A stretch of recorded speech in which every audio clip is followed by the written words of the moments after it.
one of the key aspects of mindful productivity is taking that time to step back and do an assessment of your life. What are the important things? What are the areas of focus? What are your passions? The things that you are really wanting to commit your attention to.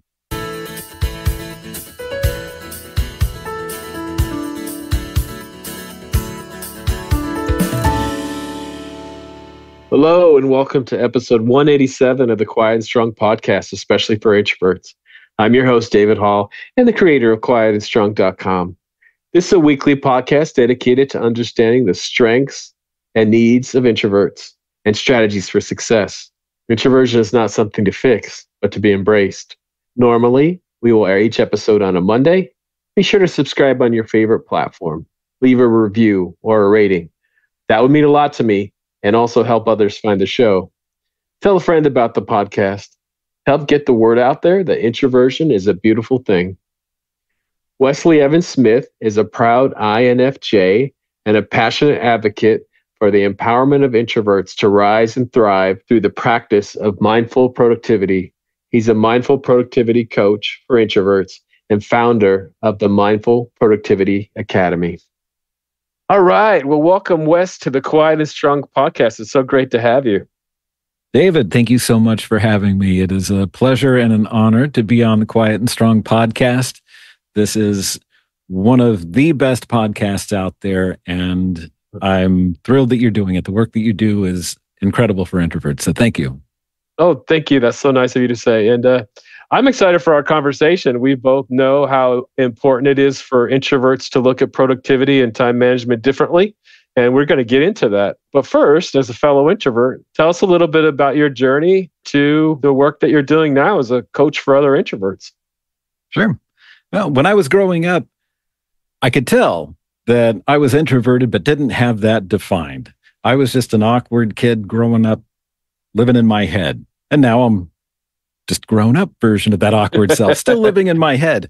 Yeah. But what's different is along the way, I discovered my introversion and found a way to embrace that. Now, when I was in my early 20s, I wanted to crack my coconut and figure out what it was about me that just seemed off, that was different from everybody else.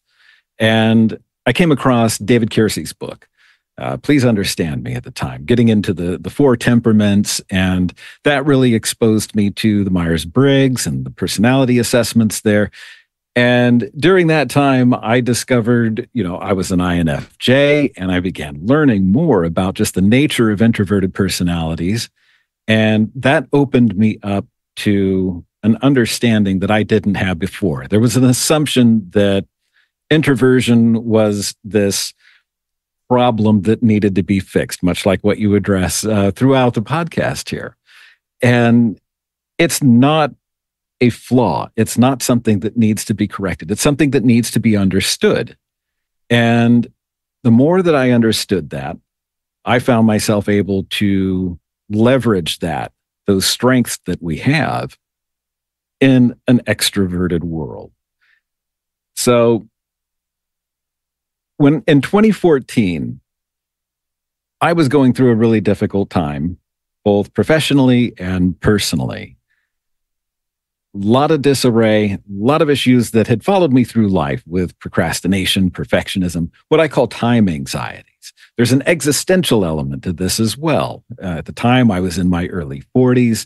I had several very close friends that had passed, and there was an awareness, that kind of entering a midlife crisis awareness of wanting to get things done in my life that mattered to me, not to just everybody else, not about work. I had, during that time, become a workaholic.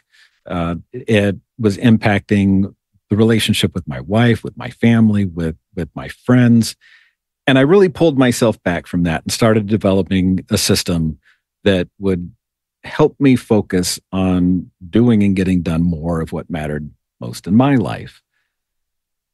Through that, this became mindful productivity, which is a holistic system that addresses the issues that we face as introverts, that introspective elements, those time anxieties, the existential anxieties, our organizational skills, all of that comes into play. So that led me to developing a system that was really working wonders for me, turned my life around. I had started practicing mindfulness and mindful meditation. And that was a game changer, that integrating those practices of quieting the mind and letting those distractions go to the periphery so you have room to kind of grow your awareness and consciousness in your head. Integrating that with these productivity strategies that I had developed, that's what ultimately became mindful productivity.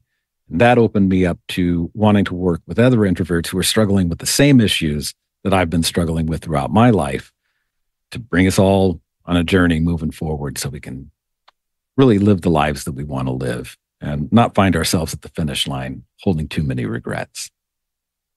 Yeah, thank you. Your story sounds so familiar to me. And you mentioned a great book, Please Understand Me. There's also Please Understand Me Too by David Kiersey. And have it right here. yeah, that's an awesome book. I really benefited from it. I don't know if it's as well known as it should be. So thank you for bringing that up. Yeah, no, that was my starting point. I had just stumbled across it at a bookstore when I was probably 19. Okay. It spoke right to me and opened me up. So that started my journey in understanding my introversion. In general, he's not talking just about introversion, but he has some really great quotes like, don't try to fix me just because I'm not exactly like you, embrace who I am while I embrace who you are. And so, yeah, it's a great book. So, Wes, what would you say is a strength that you recognize because you're an introvert?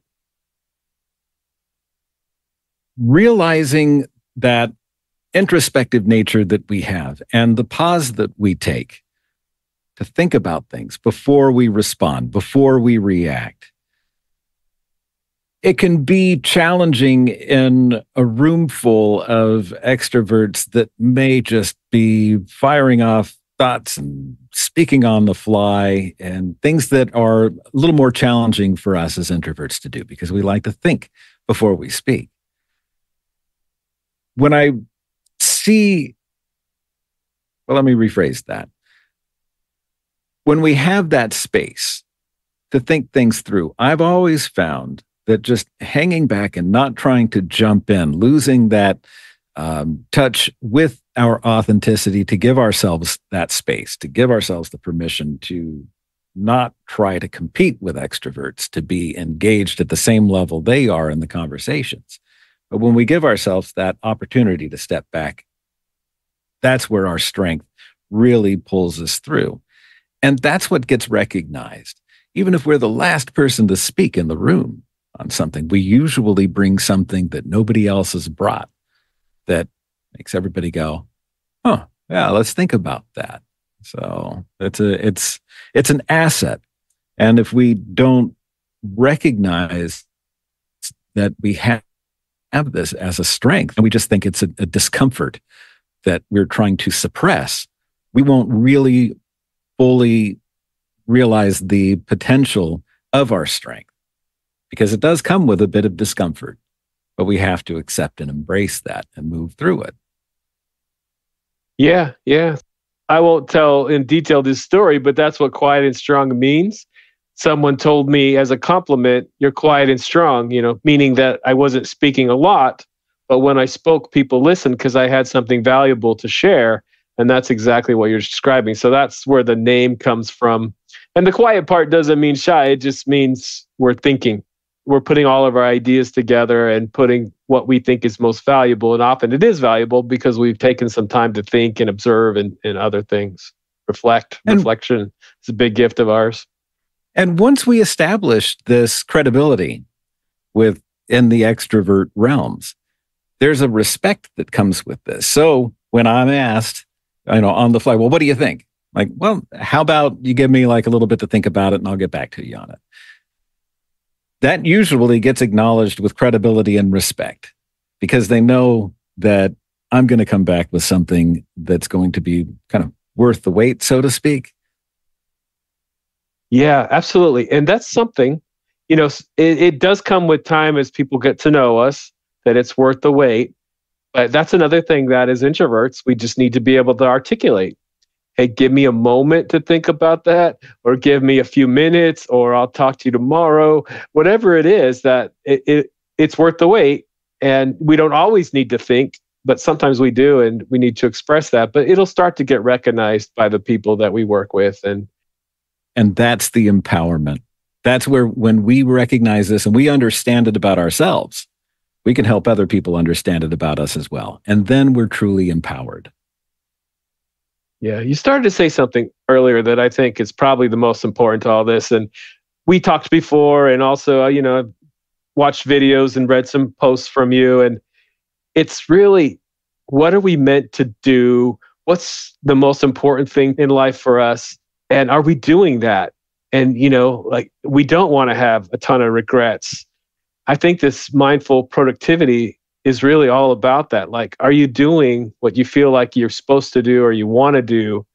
And a lot of times we get caught up in survival mode, and then years pass and we're not doing what we think we should be doing. Exactly right. And when we get to that point where we recognize that life is finite and we may be halfway through it, and you never know how much time you actually have, that is our most valuable asset. We know it, but we don't always appreciate it. Time is a long-term relationship. It's something that has to have a mutual respect, and it ultimately has more power over us than we have over it. So managing it is theoretical, but we do our best to have a respectful relationship with time. And by focusing ourselves on how we can do and get done the things that matter to us, we can structure our time so that we're using it more wisely rather than letting the time get away from us and wondering where it went. That's where the regrets will come in and follow us to our grave.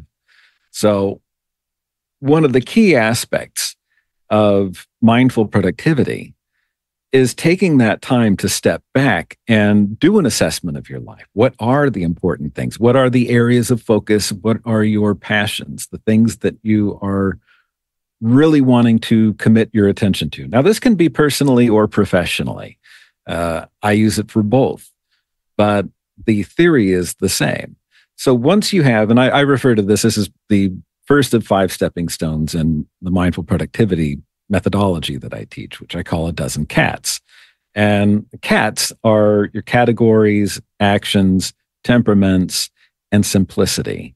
And this is where you break down your life into those areas of interests, and no more than 12, which is why it's a dozen cats, and integrate that with your values. So it's really an opportunity to step back, make that assessment of what matters to you. What do you want to focus your time and attention to?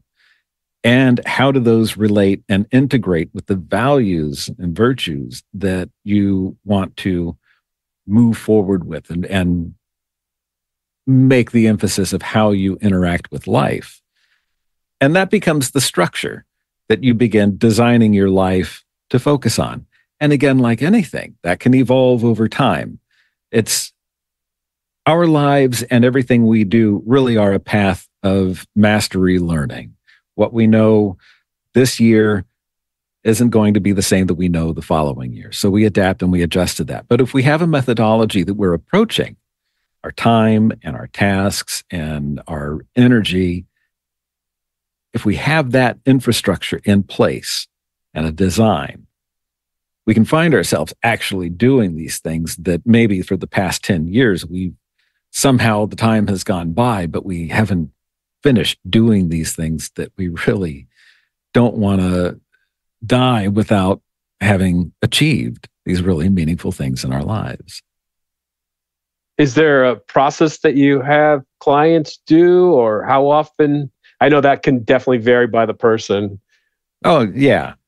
I approach it, even though there's 5 stepping stones to mindful productivity, it's a dynamic process. So depending on what a client is most interested in focusing on working on, we can jump into these. This could be either, the time management structures that I use, the energy management structures, the digital organization, how we organize our lives, that life assessment, where we categorize things. Those are all aspects of it. Now, ideally, and in the course that I'm developing for the Mindful Productivity Academy, these do follow a specific order in those stepping stones.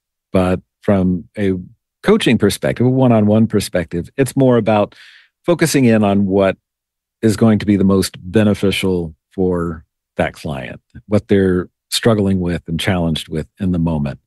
And it circles back to all of the other aspects. So those become integrated into it, but there's a sense of urgency a lot of times with what somebody's trying to address, whether that's their time management or their energy management. Yeah. So this is a big question, I think. How is this different for introverts?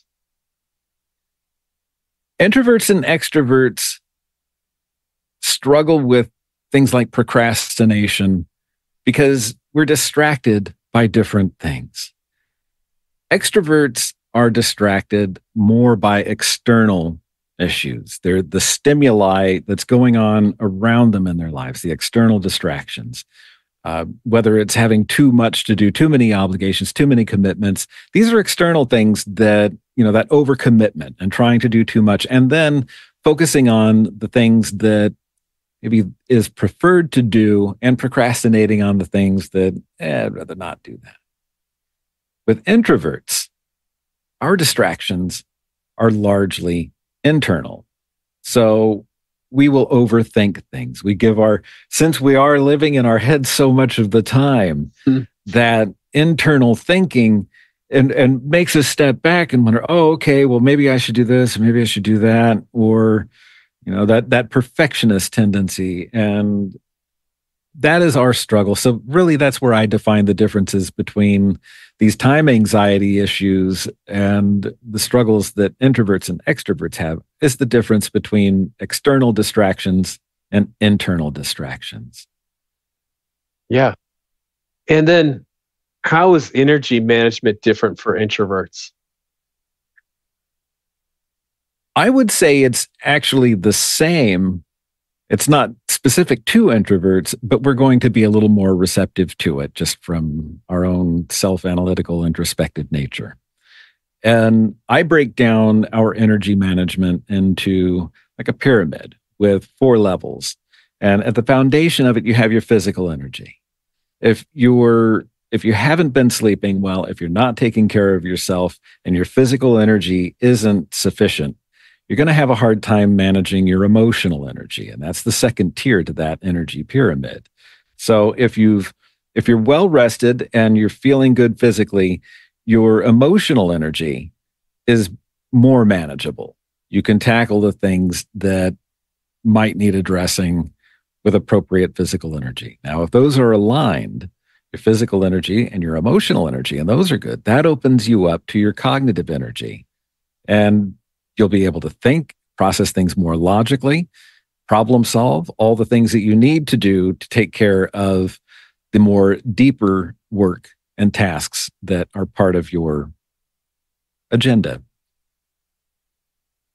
When you have those 3 energies, if your physical energy, your emotional energy, and your cognitive energy are all working synchronously, that opens you up to your creative energy. Now you're really focusing on the creative ideas of what you're doing. How can this be done differently? You're getting a momentum that puts you into that flow state. And this is, people chase flow states as if there's something, precious, like, oh, there's a flow state and I got to catch it while I can grab it. And they're really not. It's a matter of just having that physical, emotional, cognitive, and creative energy all happening that creates the flow. The flow just rises naturally from that. And if you can maintain consistency of your energies, then you can predictably expect to go into flow states.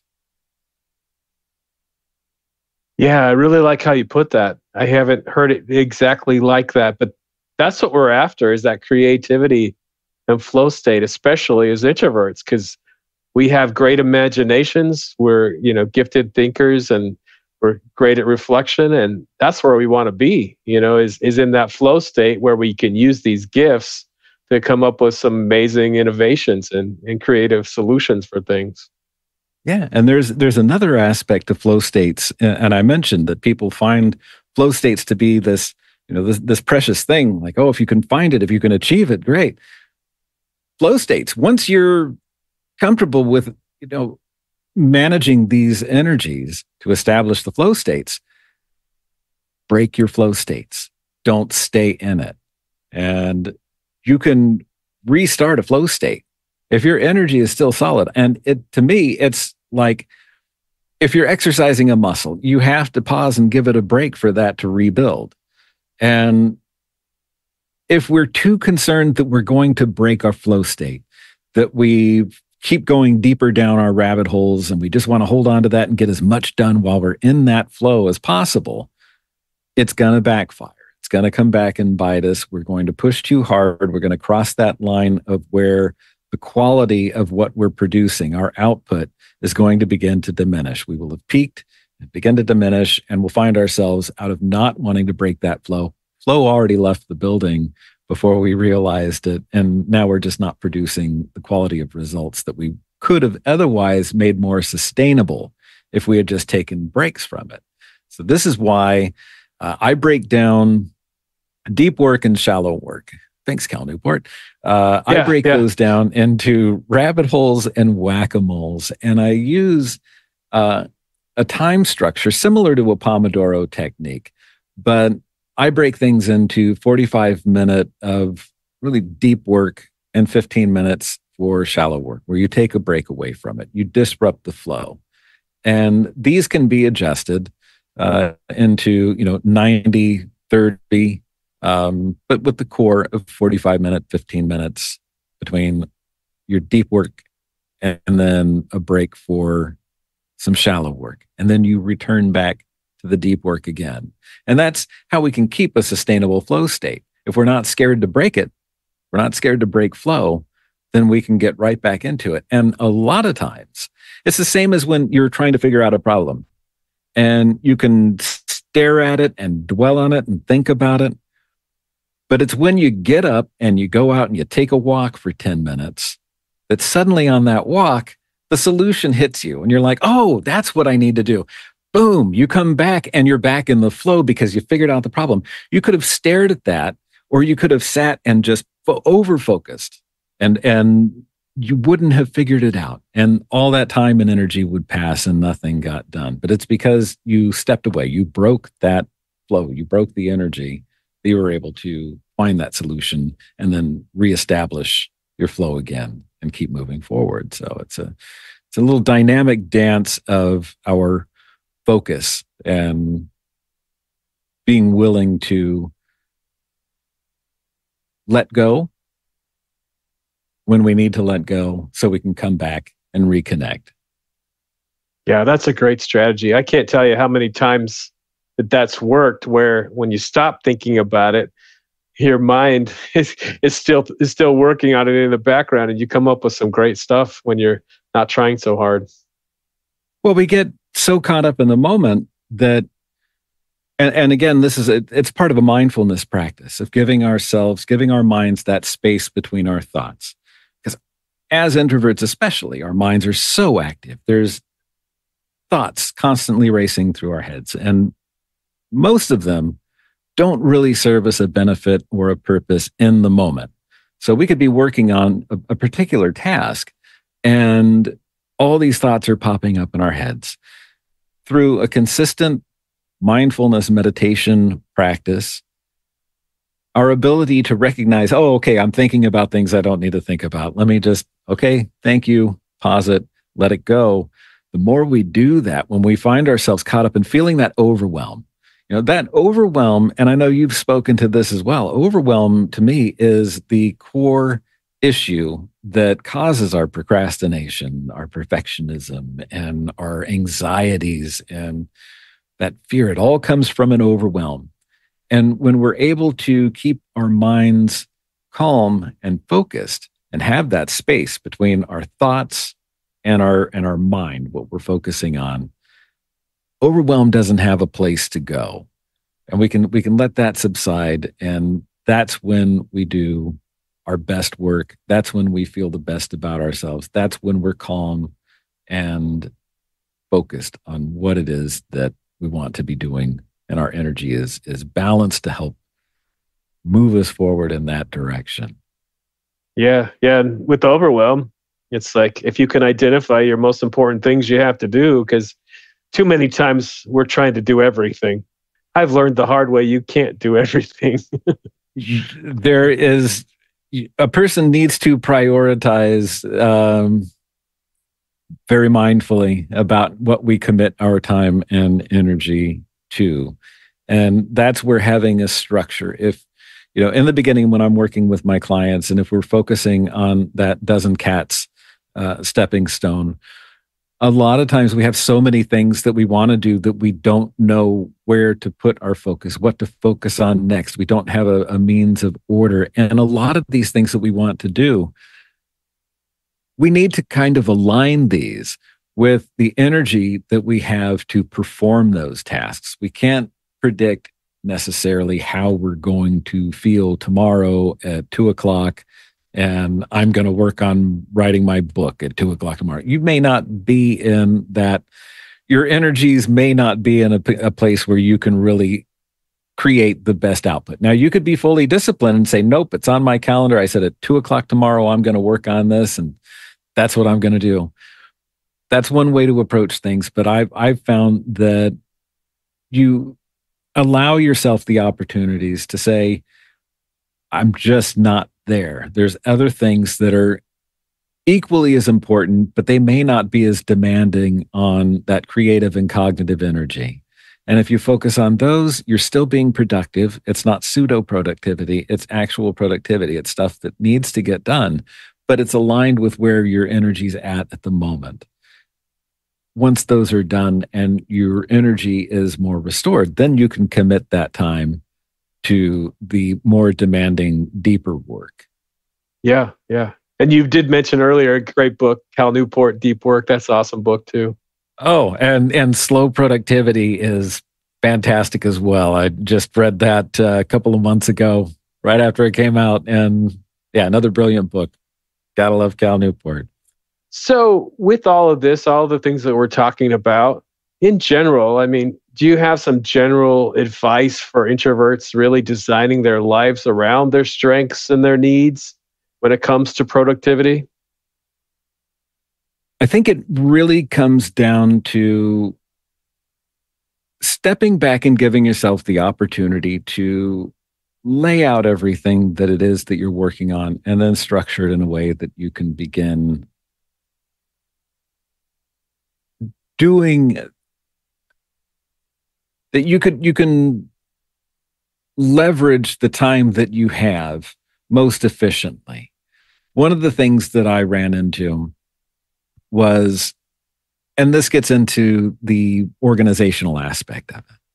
There was so many things that I wanted to do, and those are all written down in, this page, this document, this calendar, all over the place. It was, I refer to a lot of this as like digital hoarding, where you just collect all this input and these ideas and these thoughts, and you're like, well, I'm going to write it down. I'm going to make a note. I'm going to make a note.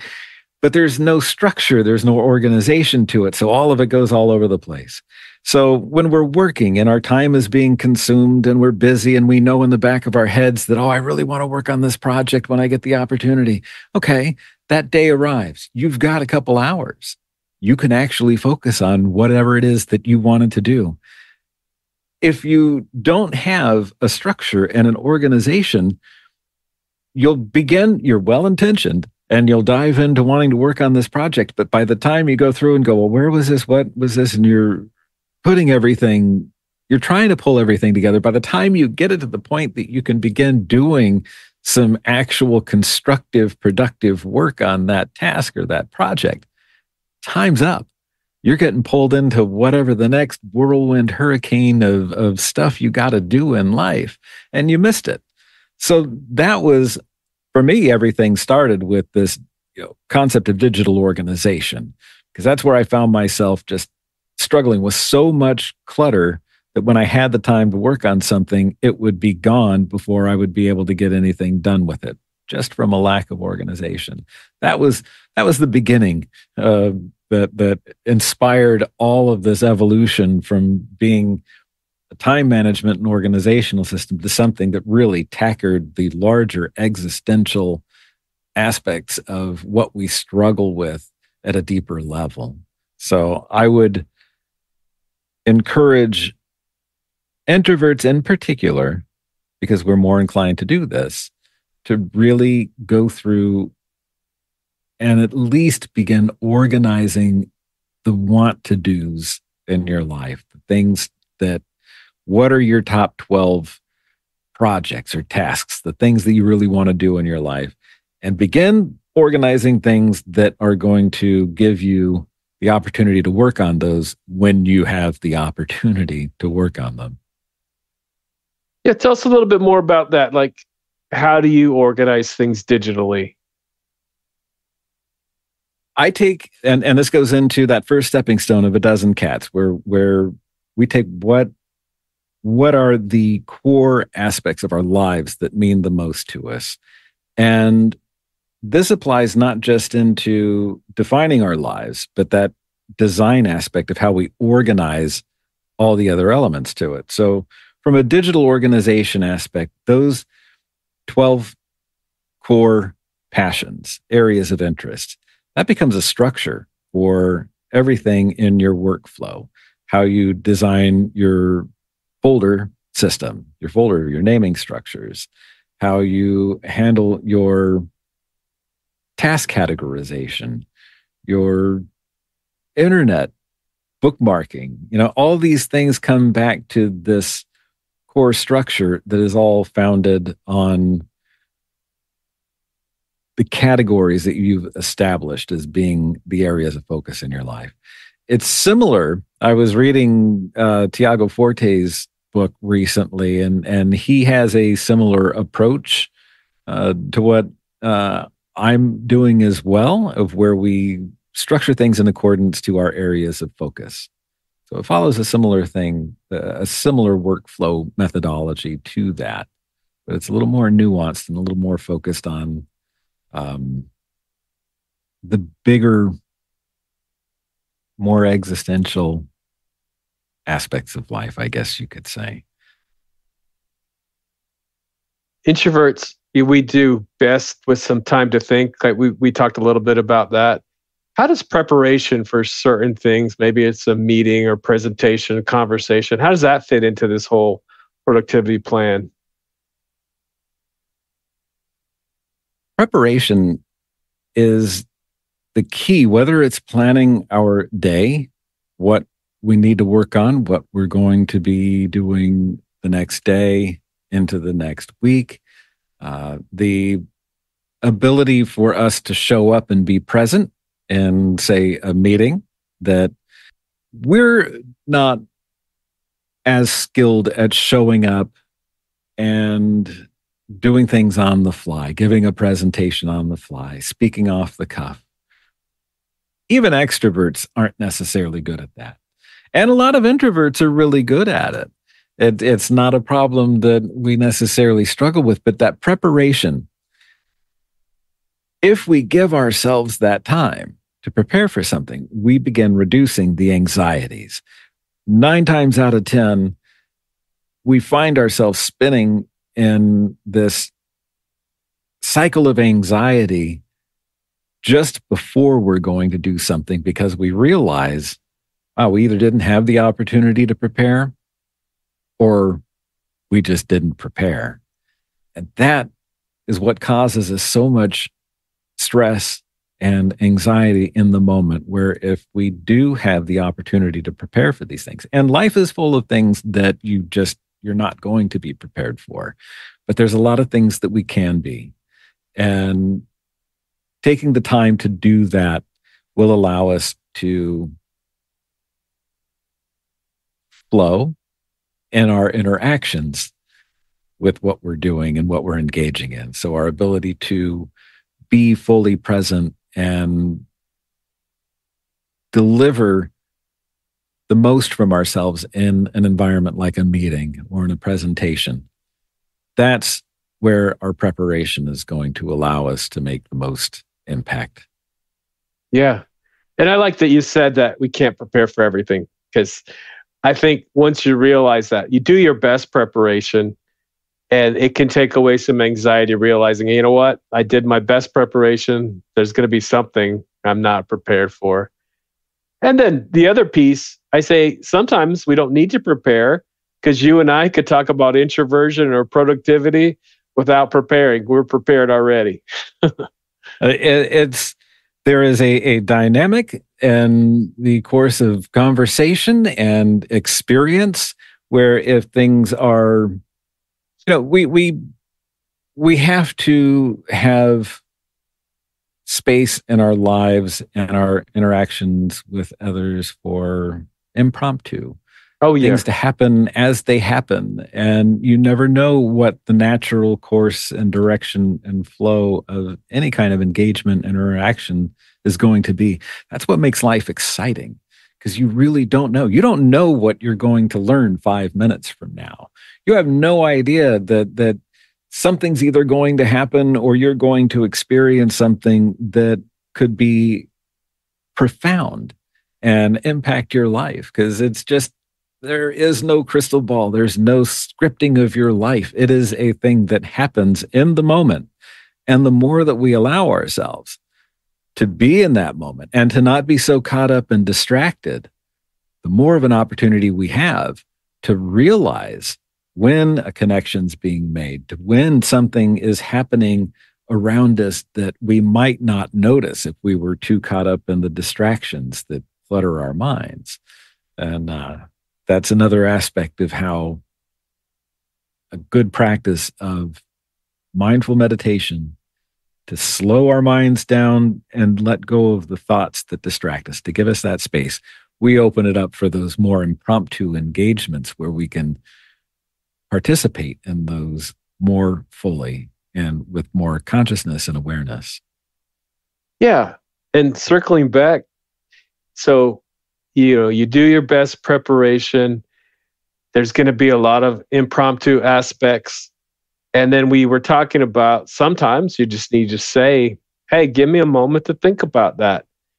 And those things, like definitely when I was younger, I was shy because I didn't understand my introversion. And understanding that I'm a deep thinker, it's great, it's amazing. That gave me all the confidence in the world that, you know what, my mind works a little differently than maybe the person I'm talking to. And we're going to have some great conversation, but I may need to just articulate my need. Hey, give me a moment, or again, maybe tomorrow, whatever it is that I need. And it's normal. And that made all the difference in the world for me. And it's such a shame that it is not a standard practice to recognize the introversion personalities, especially when we're growing up. And Yes. Introverts are, we are introverts and extroverts. We need each other. We balance each other out. Half the world is introverts, half the world is extroverts. It's a yin and yang thing. But I think a lot of people make the assumption that extroverts are the norm, the standard, the majority, that somehow, I've had people, well, I'm an introvert. And they're like, oh no, you're, no, like it's something to, there's that stigma that still exists. And it's like, no, it's the world can't exist. We need extroverts as much as extroverts need introverts. And I think there's more attention being paid now to emotional intelligence. And, we're beginning to be more aware as a society of these differences that exist in personalities that are not flaws. They're not things to be fixed or corrected. They're not problems. And the best teams in, say, a corporate or, a work environment are the ones that are balanced between the extroverts and the introverts. If it goes too far one way or the other way, you're going to lose a certain degree of either quality or productivity. And the people that I've worked for, the management and leadership that I've worked with, that I've found are the most effective are the ones that understand that balance. And maybe it's, you can't test everybody and build a team with the knowledge of what everybody's personality is. But I think it's a benefit if you're perceptive enough to see it. And if, at one point I had given my boss, a breakdown of my personality type, and he really appreciated it. And he could understand then how I would fit into different roles with different teams for different projects. And it, like, if those metrics were available for management to construct teams with, you could have such a much more productive benefit to the bottom line of any company. But I suppose it's a bit too abstract at this point still, and a bit too far off to expect these levels of changes. I'm not giving up yet. That's why I do what I do, because we should understand each other's personalities. We absolutely, well said. We have to have we complement each other. And there's a lot more to our personalities, as you well know, besides introversion, extroversion. I just focus here because there's so much misunderstanding, I think. But there's lots of other aspects. And the more we can understand our needs and our strengths and how we all fit together, the better. And, I am surprised it's 2024 and we still don't know each other that well, or even ourselves. Absolutely. And the more that, like yourself, the work that you're doing with the Quiet and Strong podcast, and the more attention that these conversations gather, the better off everybody's going to be. Everybody wins when we have a full understanding of ourselves and each other. Then everything gets easy. Yeah. We bust myths on this show, and you brought up one. It's really funny because people will say to somebody, "Oh, you can't be an introvert." And a lot of times it's just because they're being social, which introverts are social. We might need different doses. We might like different or prefer different settings, but it's just funny that that's what people think is the determining factor. And it's really not. We're internal processors. We're deep thinkers. We do need to manage our energy a little bit differently, but the social aspect doesn't make us an extrovert. Absolutely. And the same could be said for, public speaking. And you have introverts that are incredibly gifted public speakers. And nobody would expect that they're introverts, because there's this assumption that they're not going to be the ones that are willing to step up and that could actually perform and speak to an audience in a way that really captures them. It's instantly thought, they'll Barack Obama last night, people assume like, oh, well, he's just a great speaker, and, it would be assumed that he's an extrovert. He's known as being an introvert. And that strength of being able to speak and share what's needing to be said, what needs to be expressed, is something we can, unfortunately, suppress in ourselves. And the most significant struggle that I've had in my life was through public speaking. I've had a lifelong fear of that. And it was only recently that I was able to break that cycle and worked with a wonderful, wonderful coach that guided me through a lot of this. Nasheen, fantastic. And in my work with her, it was so transformative. I was at a point where we wouldn't be having this conversation right now if I hadn't found a way to break that cycle of fear and anxiety. And a lot of that is from being so caught up in that cycle of anxiety that you can't gather your thoughts with clarity, and that ability to step back and pause. So I guess going back to, on the myth busting is that there's an assumption that great public speakers must be extroverts and that introverts won't be. We may have issues that will get in the way of our ability to step up and speak out, but extroverts have that too. That fear of public speaking isn't just exclusive to introverts. Extroverts struggle with that as well. And from an introverted personality, I think I was able to use that almost as an excuse for why I wasn't willing to push through the discomfort that comes with your first efforts at speaking publicly, at speaking openly, even if it's, just within a meeting or in a Zoom call in a breakout. Those are environments where I would freeze and go blank or just leave the meeting.